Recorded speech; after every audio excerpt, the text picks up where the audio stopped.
प्रिय विद्यार्थियों, हम लोग बात करते हैं ऑप्शनल क्वालिटीज जिसका मापन होता है एसएसबी में। मुख्यतः इसमें एक चीज देखी जाती है, सबसे प्रथम इफेक्टिव इंटेलिजेंस, जिसको हम लोग बोलते हैं प्रभावशाली बुद्धिमत्ता। अब बुद्धिमत्ता में जहां सिर्फ एक चीज का अध्ययन करके कुछ उत्तर या कुछ समस्या का हल का जनन किया जाता है, प्रभावशाली बुद्धिमत्ता में अगर वो समस्या कुछ और जटिल हुई तो उसका भी अध्ययन करके उसका हल किया जाता है। इसके दो हिस्से होते हैं।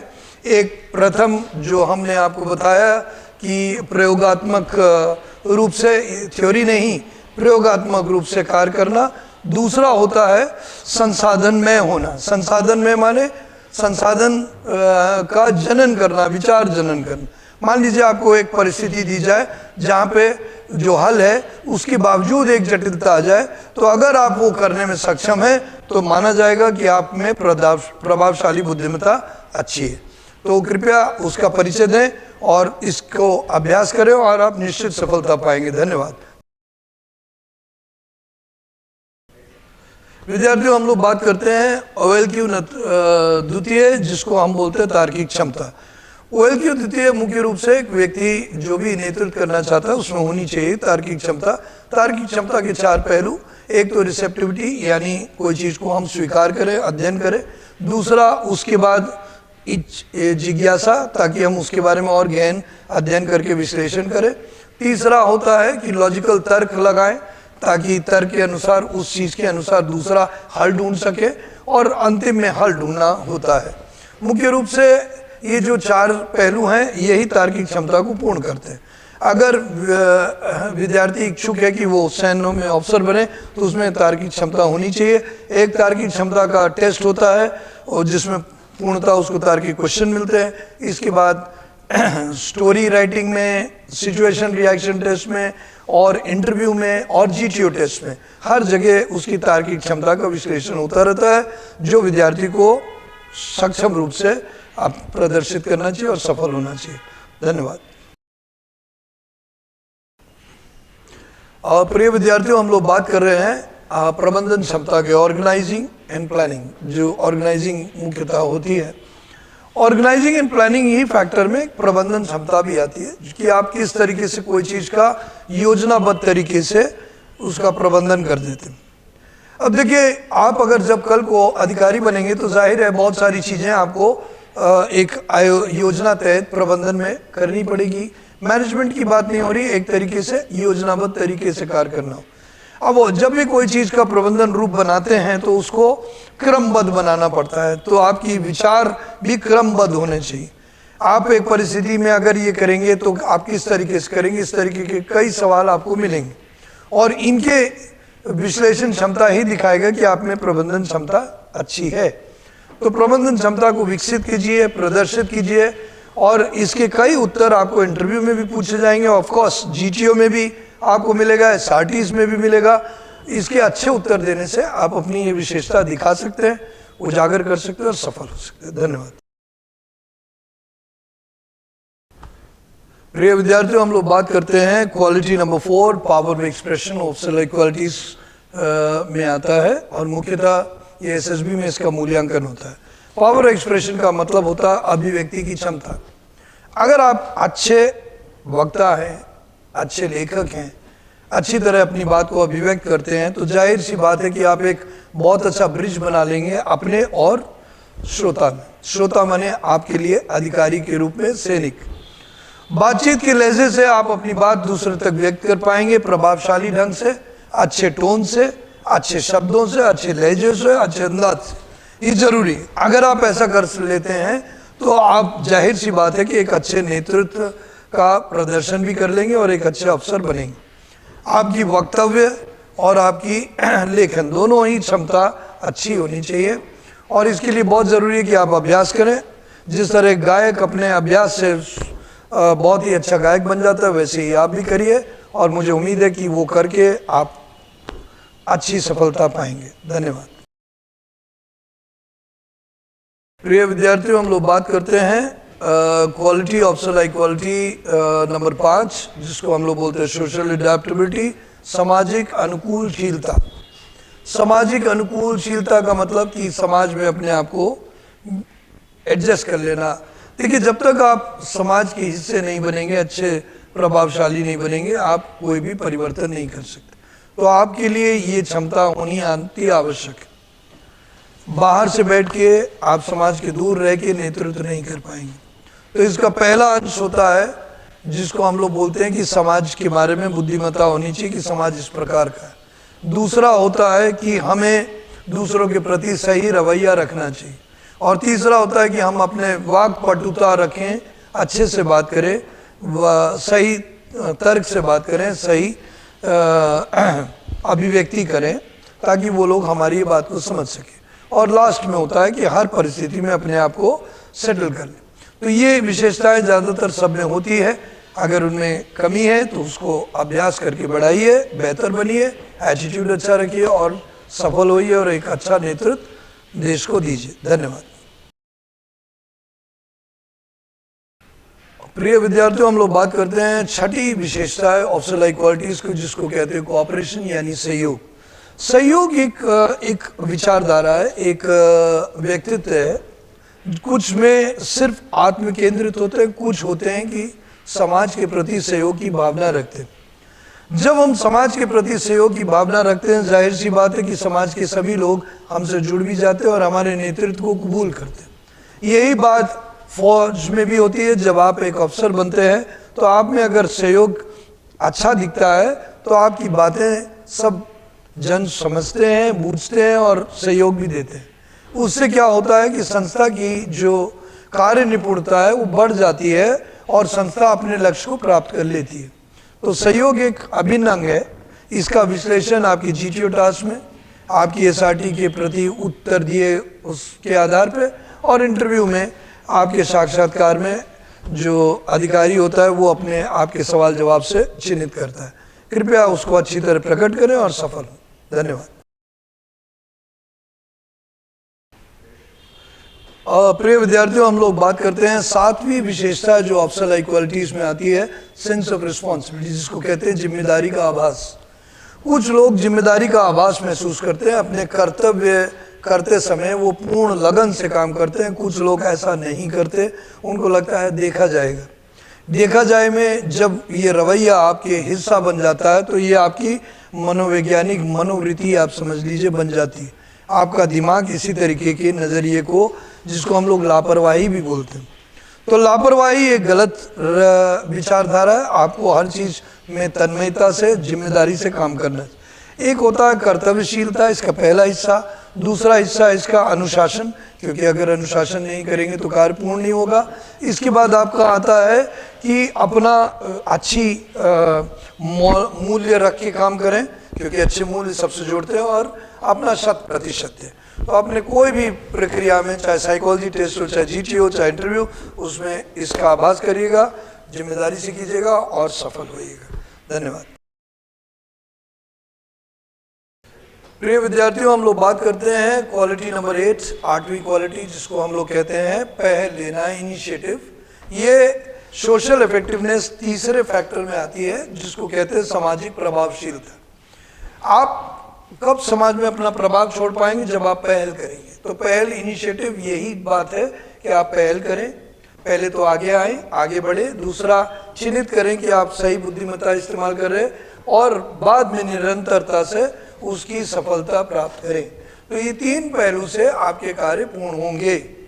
और ये इनिशिएटिव एक बहुत अच्छा नेतृत्व होता है। कई बार लोग ये विचारधारा से ग्रसित हो जाते हैं कि मैं क्यों करूं, क्यों ना दूसरा करे। तो जो ये इस विचारधारा से ग्रसित हो जाते हैं वो ना ही जिम्मेदारी से दूर भागते हैं, बल्कि पहल न करने के बाद संस्था को भी और देश को भी बड़ा लंबा नुकसान देते हैं। समय रहते हुए उचित पहल करना जरूरी है। दूरदर्शिता का भी परिचायक होता है, बुद्धिमत्ता का भी परिचय होता है, और आपके अच्छे व्यक्तित्व का भी परिचायक होगा। तो अपने हर उत्तर में इसको दर्शाएं और सफलता पाएं। धन्यवाद। प्रिय विद्यार्थियों, हम लोग बात करते हैं नवी क्वालिटी की, नवी विशेषता जो ऑफिसर लाइक क्वालिटी में देखी जाती है, जिसको हम लोग बुलाते हैं आत्मविश्वास, सेल्फ कॉन्फिडेंस। देखिए, आत्मविश्वास एक वो आभास है जो नेतृत्व में होना जरूरी है। अगर आपको अपने पे ही विश्वास नहीं तो आपके नेतृत्व कोई कबूल ही नहीं करेगा। इसलिए बहुत ज़रूरी है कि आपको अपने पे विश्वास हो। अब ये विश्वास का प्रारूप कैसे पाता है? जाहिर है आपकी ज्ञान, बड़ी एक्सरसाइजेस, गेनिंग नॉलेज, उसके साथ साथ अभ्यास से, और साथ साथ से तार्किक विचारधारा से, और साथ साथ से अनुभव से, और मुख्य रूप से आपको ये आत्मविश्वास अपनी ईमानदारी से भी आता है। तो आप इन सब से अपने आत्मविश्वास को लबरेज हो, आप उसमें सशक्त हो, और जाके उसका प्रदर्शन देखिए। अपने इंटरव्यू के दौरान अच्छे उत्तर दें, अपने जीटीओ में अच्छे से पार्टिसिपेट करें, और साइको में बिना काटे वाटे अपने काम को करें। डर को छोड़ दें, आत्मविश्वास का विलोम डर। तो आत्मविश्वास सही रहेगा, आप अच्छा करेंगे। उम्मीद है आप ऐसे ही करेंगे। धन्यवाद। और प्रिय विद्यार्थियों, हम लोग बात करते हैं 10वीं विशेषता जो ऑप्शनल इक्वालिटी की है, speed of decision. Speed of decision माने निर्णय लेने की रफ्तार। याद रखिए कि कई बार निर्णय लेने में देरी कर देते हैं तो किंग कर्तव्य विमूढ़ता के जाल में आप फंस जाते हैं, और शायद आप जो हल चाहते थे दोनों छूट जाते हैं। इसलिए निर्णय लेना, तेजी से निर्णय लेना भी आवश्यक होता है, खासतौर से फौजी सैन्य अधिकारी को।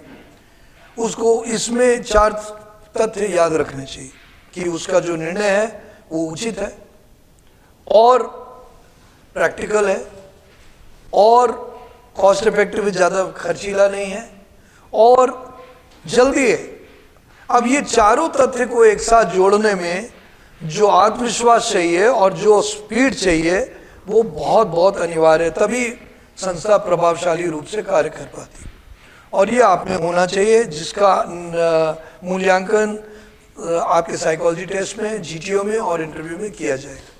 दिखाइएगा, आप अच्छे सफल भी होंगे निश्चित रूप से। धन्यवाद।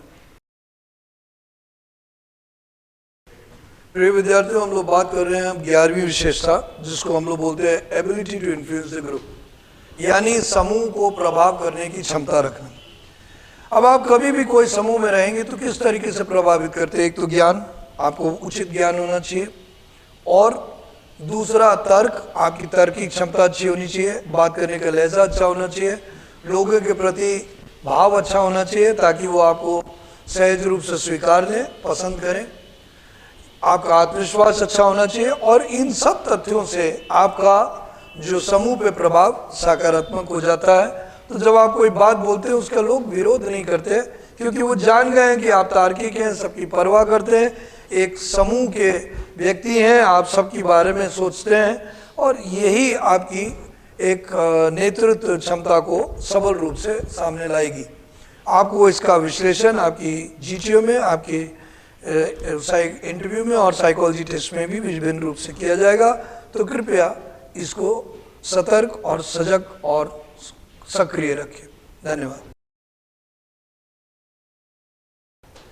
प्रिय विद्यार्थियों, हम लोग बात करते हैं 12वीं विशेषता जो ऑप्शनल इक्वालिटी की है, जिसको हम लोग बोलते हैं जिंदा दिली, लाइवलीनेस। जिंदा दिली एक आभास है, नेतृत्व का आभास है, सकारात्मक का आभास है, और आकर्षण का आभास। जब कभी कहीं से भी ऊर्जा दिखती है, कोई व्यक्ति में ऊर्जा दिखती है, उसके विश्वास में ऊर्जा दिखती है, तो कई बार लोग उसके प्रति आकर्षित होते हैं, उसके नेतृत्व को स्वीकार करते हैं। और एक सैन्य नेतृत्व में ये बहुत अभिन्न अंग है। अगर आप ऊर्जामान हैं, आप कुछ करने की क्षमता रखते हैं, आगे बढ़ते हैं, और आप जिंदा दिल हैं, आप लोग सब लोग के साथ जुड़े हुए हैं, आप जिंदा दिल होंगे तो जाहिर है लोगों से बातचीत करेंगे, और बातचीत करेंगे उनसे हास्य मजाक करेंगे, जिससे आप जुड़ेंगे, संवेग से जुड़ेंगे, परवाह से जुड़ेंगे। और ये लाइवलीनेस, आपकी जिंदा दिली एक ऊर्जा होगी जो आपके ग्रुप को सकारात्मक बनाएगी। इसका अध्ययन इंटरव्यूअर में भी होगा, एसआरटीज में भी होगा, और जीटीओ में भी होगा। कृपया इसका प्रदर्शन करें और सफल। धन्यवाद। कितना है? विद्यार्थियों, हम लोग बात करते हैं 13वीं विशेषता, जिसको हम लोग बोलते हैं दृढ़ निश्चय, जो गतिशील फैक्टर के अंतर्गत आती है। गतिशील फैक्टर वो फैक्टर होता है जिसके तहत देखते हैं कि व्यक्ति निरंतरता कर पाएगा कि नहीं। ऐसा तो नहीं कि समय के साथ बदल जाएगा। इसमें सबसे पहले होता है दृढ़ निश्चय। दृढ़ निश्चय में 2 हिस्से होते हैं, एक सही दिशा हो, और दूसरा अनुशासन की उसको संपूर्ण किया जाए। तो जिस व्यक्ति में दृढ़ निश्चय होता है, कोई चीज की कार्य को पूर्ण करने की क्षमता होती है, अंदर की ऊर्जा होती है कि उसको कार्य को पूर्ण किया जाए, तभी कार्य सफल होता है, तभी नेतृत्व भी सफल होता है। और ये आपके इंटरव्यू के दौरान आपकी कुछ वाकयात से पूछा जाएगा, साइको टेस्ट के जरिए कई परिस्थितियों के द्वारा मूल्यांकन किया जाएगा, और जीटीओ में आपको उनके टास्कों के द्वारा इसका मूल्यांकन होगा और अध्ययन होगा। तो कृपया अपनी दृढ़ निश्चय कि मुझे सफल होना है, कार्य पूर्ण करने बनाए रखिए और सफल होइए। धन्यवाद। विद्यार्थियों, हम लोग बात करते हैं आपकी 14 नंबर विशेषता, जिसका नाम है साहस। अब देखिए, बिना साहस के तो जिंदगी में कुछ भी ना हो पाएगा, पर फिर भी साहस नेतृत्व में अति अनिवार्य हो सकता है। आप माता पिता या अपने कई दोस्तों के पीछे से रह के जीवित रह ले और जीवन का आनंद ले लें, पर जब नेतृत्व करना होगा तो आपको खुद साहस का परिचय देना होगा। और साहस के लिए बहुत ज़रूरी है कि आप में वो अंदर से एक एनर्जी होनी चाहिए कि हम चुनौतियों को लें, उसको एक बहुत ही मनोरंजन रूप से उसको पूर्ण करने की रवैया रखें, और लास्ट करते समय बिल्कुल शांत और मन मौजी तरीके से उसको पूरे कार्य पूर्ण करने की इच्छा रखें। और अगर आप ऐसा करते हैं तो आप में साहस है, और आप भयभीत नहीं होंगे, और आप बहुत अच्छे नेतृत्व में अपना परिचय दे पाएंगे। मुझे उम्मीद है चयन भी होंगे। धन्यवाद। प्रिय विद्यार्थी, हम लोग बात करते हैं 15वीं विशेषता, जो है इसी डायनेमिक फैक्टर में जो आती है, गतिशील फैक्टर में, और उसमें मुख्य रूप से आती है आंतरिक बल या सहन शक्ति। सहन शक्ति है कि आप कितना बर्दाश्त कर सकते हो, और आंतरिक बल वो बल होता है जो सहन शक्ति को बढ़ाता है। याद रहे कि फौज में निरंतर दौड़ की अभ्यास होता है। ये क्यों किया जाता है? ताकि आपका आंतरिक बल मजबूत किया जाए, क्योंकि उधर शरीर नहीं, आपका मन का बल ही आपको दौड़ पूरी कराता है, और धीरे धीरे सही शरीर भी साथ देने लगता है। तो ये आंतरिक बल बहुत ज़रूरी है। इसी से कई जीत हासिल होती है, और नेतृत्व में ये अति अनिवार्य है। और आपको भी इसका प्रदर्शन देना होगा। इसका मूल्यांकन आपके साइको टेस्ट के द्वारा, इंटरव्यू के क्वेश्चनेयर के द्वारा, और जीटीओ के टास्क के द्वारा किया जाएगा। अगर आप में ये मनोभाव अच्छा है, निश्चित सफलता आपकी होगी। और जय हिंद।